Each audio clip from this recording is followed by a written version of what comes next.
Welcome into another Sherwood Ford Giant pregame show, another Nation Vacation edition of the Sherwood Ford Giant pregame show. No Rick today. I am flying solo because, well, our plane takes off later tonight and people got to check out of their hotel rooms and whatnot. But the Oilers also play in an hour against the Vegas Golden Knights, a game that you can undoubtedly say is the biggest game of the Oilers season thus far. Before we get into that, though, let's take a look back at last game, and that one on Thursday night was certainly fun. It was a good one to be in the building for as well. Oilers fans represented the team very, very well. There were some great Let's Go Oilers cheers inside of Bridgestone Arena, and the Oilers gave us something to cheer for pretty early on in that hockey game, with Leon Draisaitl finding the back of the net, his 52nd goal of the season coming on the power play, and it was a very pretty goal as well. I mean, the way they just kind of tic-tac-toe, bang, onto the stick of Leon Draisaitl into the back of the net.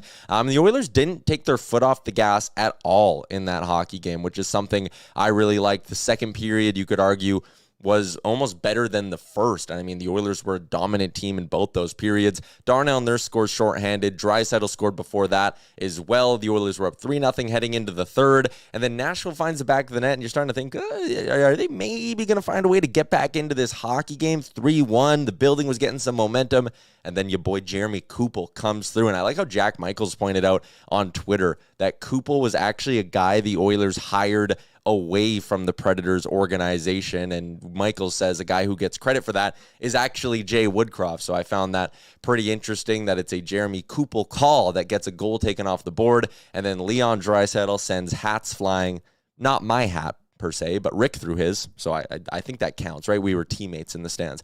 Rick throws his hat. A bunch of people threw their hats. Draisaitl has 3. Suddenly, it looks like maybe 60 goals is still in the picture for Leon Draisaitl. Connor McDavid also picking up another apple on that goal. He's up to 68 assists on the season. He suddenly has some competition in terms of the Art Ross race as Jonathan Huberdeau is starting to heat up. So you know McDavid is going to be flying out there for the final 6-7 games trying to lock up yet another Art Ross. There were a handful of players who I was pretty impressed with in the game against Nashville. I mean, feel free to drop yours in the chat as well. I think a lot of people really noticed Chris Russell when he laid that big body check. And I was talking to Rick, you don't see hits like that anymore for a handful of reasons. One, just a great clean play, a great read by Russell. He didn't really take himself out of position, step up, shoulder to chest, separate man from puck, play goes the other way, and no one comes in and feels the need to fight Russell. There was none of that like unnecessary stuff. It was just, you got ran over. And Chris Russell, I should say, just a great job there. I liked the look of 11-7 again. We talked about it on Oilers Nation Radio yesterday. Like, is that something the Oilers can do on a game-by-game basis going forward? Is that something they could do consistently going into the playoffs? And honestly, I don't really understand why you couldn't. Tampa Bay did it, went on to win a Stanley Cup, pretty much doing that for the bulk of their playoff run a few years ago. If you're Edmonton, like, look at the 5-on-5 minutes from last game. Barry, 9:40, Russell, 9:45, Kulak, 10 minutes. Those three are pretty spread out, but Keith was at 14:57, then Ceci was just over 16, Bouchard had a minute more than that, and Nurse was 17:28. You were able to keep all your D-men under 20 minutes at 5-on-5, and in fact, the only D-man who played more than 20 minutes at all strengths, including the special teams, was Nurse, who was just over it at 20:51. So it gives you the option to suddenly have a really balanced approach on your blue line, and I think when you look at how guys like Nurse and Ceci and Keith and Bouchard, every defenseman has had they've had their struggles at one point or another this year, and you can't predict when a bad game's going to happen. And I think going with the 11-7 approach gives Jay Woodcroft the option to just say, you know what, this guy's not feeling it. He's playing 9 minutes tonight. Russell's going to play 12 instead. And the fact that it works well because Russell can play the left or the right side. And that means you can really mix and match him with everyone. He has experience playing with most of these guys anyways. So I think 11-7 is something they can do pretty consistently going forward. And some people might say, oh, but it forces you to rely on, McDavid and Draisaitl more. But Woodcroft's actually shown he's very good at getting everyone in the mix. Again, you look at the minutes at all strengths for these guys. or maybe let's just do 5-on-5. Let's do the 5-on-5 minutes for everyone. Evander Kane led the Oilers forwards in 5-on-5 minutes with 15:45. McDavid was at 14:45. Puljujarvi at 14:03. And then the order after that was Hyman, Yamo, Nuge, Fogle, Draisaitl, Cassian, McLeod.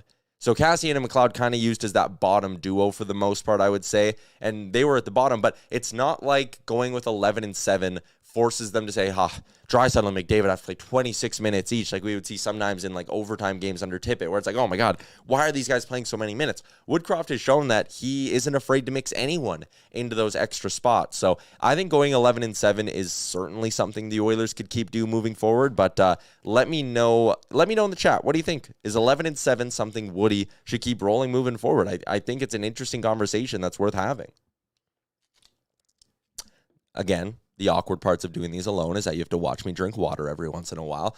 Before we get into tonight's game against the Golden Knights, or I guess this is sort of tying in, but I would fully expect Mike Smith to be getting another start here tonight. I mean, you obviously start a guy coming off a shutout. The interesting debate for me will be if Mike Smith is just good today. Like if he gives up 2 or 3 goals and the Oilers win, do they keep up the sort of rotation that they've been doing? Or do they sit there and just say, nope, it's Smitty's net now. We're running with him. We're giving him a starter's workload heading into the playoffs. I said this again on Oilers Nation Radio yesterday, but you look at the upcoming schedule for the Edmonton Oilers. You look at the fact that both Smith and Koskinen have had ups and downs this season, and the ups have been tremendous. The downs have been stupendously terrible. But it's worked over the last while with this rotation. Kind of, you get 2, you get 2. I know Koskinen was sick for a bit and that threw it off, but if I was the head coach of the Oilers, even if they played well tonight, and maybe having 3 days off changes that, but I wouldn't want Koskinen to have to go, if you didn't play him against Dallas next week, that means Koskinen would have to go like 10 games between starts. I would go Smith tonight, obviously. I'd go back to Mikko pretty much no matter what on the 20th against Dallas. And if Mikko wins, he gets Colorado, who he played really well against in a shootout loss. If Mikko doesn't play well, you go back to Smith. You give Smith 2 games. And after the 2 games, you go right back to Mikko. I think it's important that they keep both of these guys up and running and keep both of their confidence levels somewhat high. That's the way I would do it. I don't know if that's the way everyone would do it. I don't know if that's the way Jay Woodcroft is going to end up doing this either. But I think there is something to be said about keeping both of these guys just in a bit of a groove. Because again, if you just go all out Mike Smith and you just play him heavy, you play him like whatever, 6 of the last 7 or whatever we got left here, 7 of the last 8. What happens if in game 1 of the playoffs he's not good and all of a sudden you're going, oh, Mikko has started once in the last 3 weeks, and now we need to throw him into a playoff game? That's not a recipe for success, in my opinion. So I will be interested to see how the goaltending is handled, but I would like to see Jay Woodcroft keep things up with a bit of a rotation. On the other side of this matchup tonight, there's really not much of a doubt that it'll be Robin Lehner going for the Vegas Golden Knights. He is their number 1, and this is also the biggest game of their season so far. When you look at the fact that they win, they're 3 back of the Oilers. They lose, they are 7 back of the Oilers, and the race would almost be over between Edmonton and Vegas at that point, and it would eliminate a team that Vegas could potentially catch for a playoff spot. So I would imagine Lehner gets the start, but looking at his numbers, he's been very average in the month of April. In 4 starts so far this month, this guy's given up 13 goals against. It's an average of, oh boy, your Remchuk math. Shouldn't have set myself up for that. But it's around whatever, 3 or 4 goals a game. Not great. He has 2 games where he's given up 5 goals in total. This guy can be beaten. He's banged up. We know he's banged up.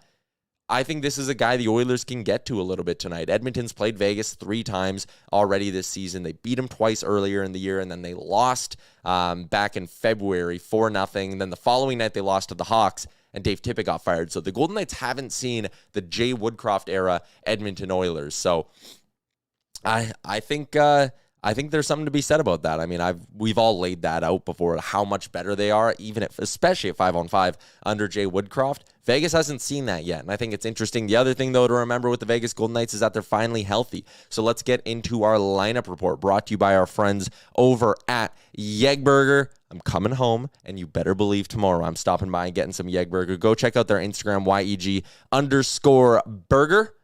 Top line for the Vegas Golden Knights. It's interesting the way they're doing this now that they're fully healthy, because a lot of people thought they're going to go back. They're going to go right to the big 3, Eichel, Stone, and Pacioretty. They're going with a more balanced approach. The top line is Eichel with Evgeny Dadonov, who's been one of their hottest players as of late. Since they tried to trade him and the deal got nixed and he had to return, he has 12 points in 9 games. Dadenau's been unreal. Eichel's been solid as of late with 3 goals in his last 5. And Nicholas Waugh plays on the right side there. The second line is what used to be their first line with Chandler Stevenson, Mark Stone, and Max Pacioretty. The third line is 2/3 of the misfit line with William Karlsson and Jonathan Marchessault. Marchessault 7 points in his last 5 games, and Mike Amadio is on the right side.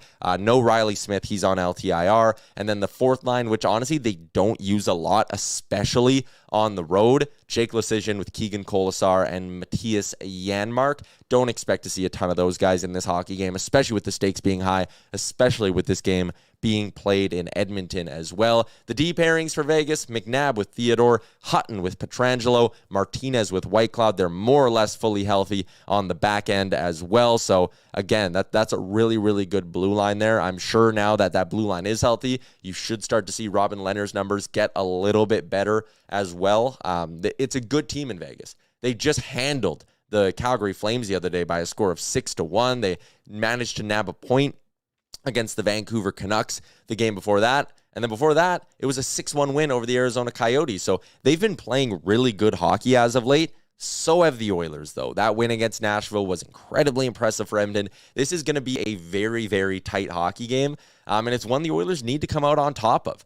Before I get into the playoff race a little bit more, the lineups for the Oilers speculated a little bit there on, will they go back to 11-7? We haven't really seen any sort of info since their last game. Warm-ups obviously getting going in whatever we're at now, like 19 minutes until we should know. I would imagine they're going back to 11-7, considering how well it worked. So that would mean McDavid, Kane, Puljujarvi, Draisaitl, Hyman, Yamo, Nuge, Fogle, Ryan, with McLeod and Cassian as those 2 extra skaters that'll be rotated through. The D pairings, same as always, Nurse Ceci, Keith Bush, Kulak, Barry with Russell, who all of a sudden knows how to throw some heavyweight hits. He'd be the 7th D-man. The Oilers' top power play unit had a game last time out, and they actually really rotated through who the 5th member of that group is. Obviously, you're going Nuge, Dry, McDavid, Barry, but then Hyman saw some minutes, Puljujarvi saw some minutes, was getting rewarded late in that hockey game. Maybe Jay Woodcroft trying to get his big finish winger off the schneid a little bit as well. We even saw Vander Kane take some shifts there too, and then, like I said, fully expecting Mike Smith, who in his last 3 starts,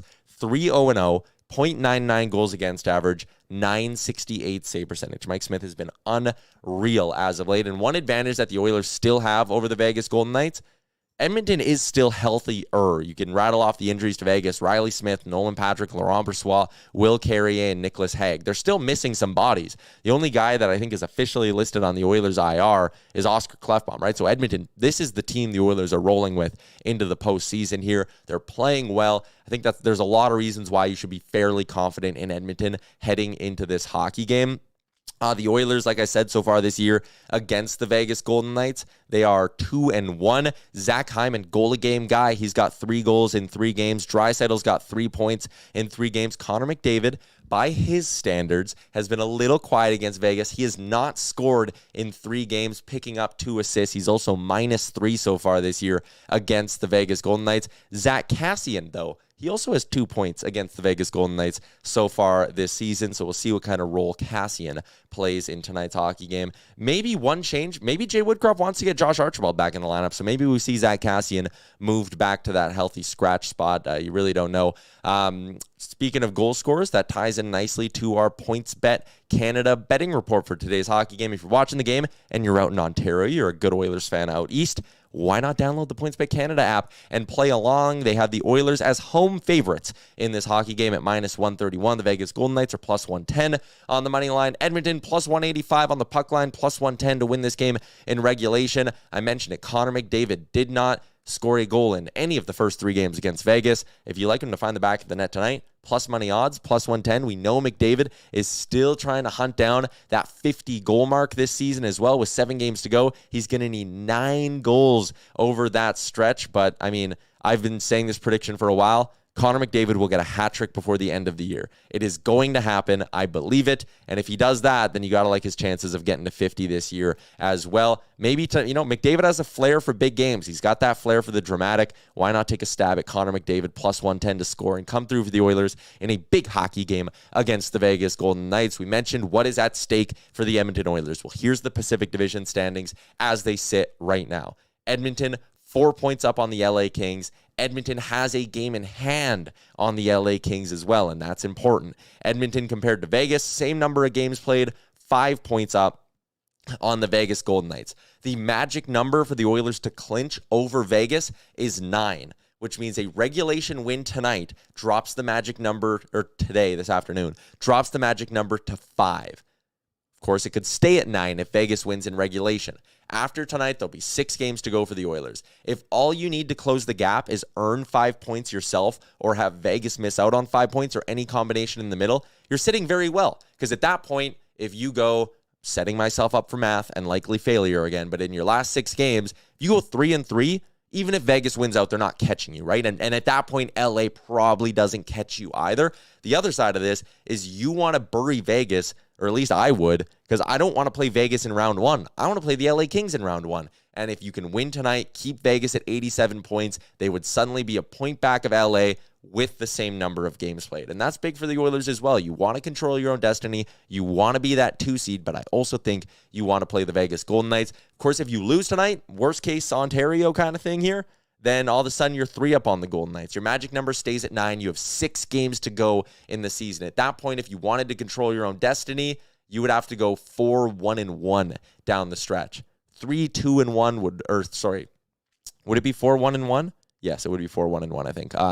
So again, Vegas losing a couple games down the stretch could change that as well. But I'm going to stop trying to do math and just say this is a must-win hockey game for the Edmonton Oilers tonight. They need to find a way to come through. The last thing I wanted to say about just the playoff race sort of is the quality of competition these teams are facing down the stretch. The Oilers finish off their year. They host Dallas and Colorado. Then they go on the road to face Columbus and Pittsburgh. And then they end the year with back-to-backs against San Jose and Vancouver at home. I look at that and I go, Columbus, San Jose, Vancouver. 3 games you should probably win if you're the Edmonton Oilers. The other 3 games are tough. Dallas, Colorado, Pittsburgh. Very good hockey teams, although Pittsburgh might be without Tristan Jarry for the rest of the regular season, which is something to keep an eye on. The other side of it, Vegas goes Washington, Jersey, San Jose, and then they have to go on the road to go Dallas, Chicago, St. Louis.